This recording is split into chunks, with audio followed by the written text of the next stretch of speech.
জবাবটা তারা জানা, কিন্তু দিতে পারবে না, কারণ চুপ করে বসে থাকবে।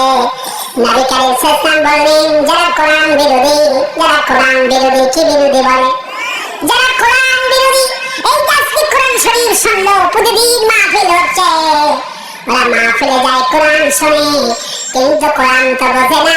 এরা হলো ওই দেখি মা, এরা হলো গাধার মতো, কোরআন শুনে প্রতিদিন। হুজুরের সুর আছে, কি মজা, চোখের পানি ফেলে কান্দে। হুজুর 1 ঘন্টা হয়ে গেল, শান্তি তো হয় না, আরো 1 ঘন্টা মারে। হুজুর 1 ঘন্টা হয় না, 2 ঘন্টা করেন, কান্দে বেড়ে যায়। কিন্তু কোরআন শুনছে, বোঝে না। এরা হলো হিমার, এরা হলো গাধার মতো। প্রশ্নের জবাবটা জানা আছে, কিন্তু উত্তর দিতে পারে। নবী করিম সাল্লাল্লাহু বলছেন, যখন একটা লোককে বলা হবে কবরের ভিতরে, মান রাব্বুকা, মা দিনুকা, আমান নাবিয়ুকা, সব জবাব তার জানা আছে, কিন্তু সে বোমার মতো তাকায় থাকবে। দুনিয়াতে সে নামাজ পড়েছে আল্লাহর হুকুম মতো, কোরআন পড়েছে আল্লাহর হুকুম মতো, কোরআন দিয়ে হজ করেছে, কোরআন দিয়ে যাকাত দিয়েছে, কিন্তু চুরি করলে হাত কাটতে হবে। আইনটা সে চায় না, আইন মানছে ব্রিটিশে, আইন মানছে না। আল্লাহ বলছে, বাড়ির থেকে বের যখন হয়ে যাবা, ডান দিকে চলো। আমরা চলে রাস্তার বাম দিকে, কোন দিকে? সৌদি আরব গেছেন তারা, হাত তোলেন তো। সৌদি আরব কয় গাড়ি গেছে হজ করতে? আলহামদুলিল্লাহ, হজ করতে গেছে। সৌদি আরব কোন দিকে চলে? রাস্তার কোন দিকে চলে? রাসূল বলেন, ডান দিকে চলো। কারণ সাহাবী ইয়ামিন, আল্লাহ ডানপন্থী, আল্লাহ আকবার বলে। আল্লাহ ডানপন্থী, তিনি ডানপন্থীকে ভালোবাসে। সৌদি আরব রাস্তার ডান দিকে চলে, আমার দেশের রাস্তার বাম দিকে। আইনটা হলো ব্রিটিশের আইন। কারণ ব্রিটিশের আইন, এই আইনকে ওয়াজ করে বন্ধ করতে পারবেন নাকি? আল্লাহর আইন হলো ডান দিকে চলা। কার দিকে চলা? ডান দিকে চলা। ডান হাতে খাও, ডান পায়ে প্রবেশ করো। মুসলিমের কোন পায়ে? ডান পায়ে প্রবেশ করো, ডান দিক দিয়ে চলো। কারণ আল্লাহ নিজে ডানপন্থী, আপনি কোনপন্থী হলেন? বামপন্থী কেন হলেন? কারণ আপনি তাকে ভোট দিয়েছেন, সে হলো বাম দল, সে কি দল? এই বাম দলের নেতারা মন্ত্রী হলো, এমপি হলো, এরা তো কোনোদিন ডান দিকে রাস্তার চলা নিয়মটা বলবে না, কারণ এরা হলো বাম দল।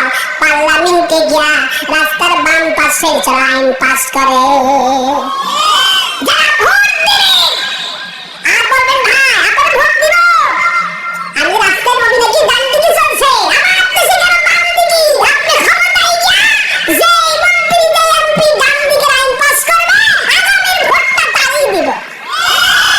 দেখবেন জবাব দিতে পারবে না, আর ভোটও চাইবে না, কারণ জাতি শিখে গেছে। আল্লাহু আকবার বলে। কবরের প্রশ্নটা 3টি হবে।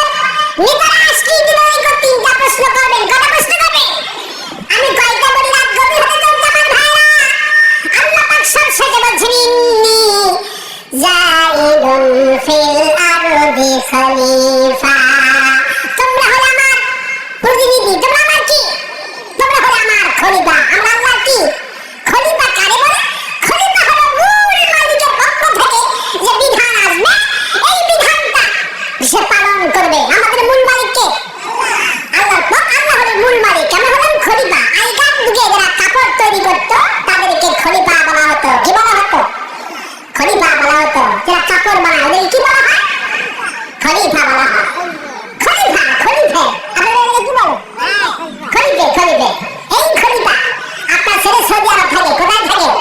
সৌদি আরব থাকে। কাপড় বানাইছে ছেলে, প্রথম বেতনে হালাল টাকা দিয়ে। আব্বা, আপনার যদি জুব্বার কাপড় পাঠাই না, দয়া করে ভালো দেখে জুব্বা বানিয়ে নেবেন, এমব্রয়ডারি করে নেবেন, সুন্দর যেন কাজ হয়, দেখতে যেন সুন্দর হয়। আব্বা, এমন খলিফার কাছে যাবেন। এখন অলিপুরে চলে যাবেন, যেখানে ভালো খলিফা আছে। বাবা, আমি তোমার নাম শুনে তোমার কাছে এসেছি। এই ছেলে আমার সৌদি আরব থাকে, খুব শখ করে বাবা আমার কাপড় পাঠাচ্ছে। এই কাপড়টা তোমাকে দিলাম, মজুরি কত? 1,500 টাকা লাগবে।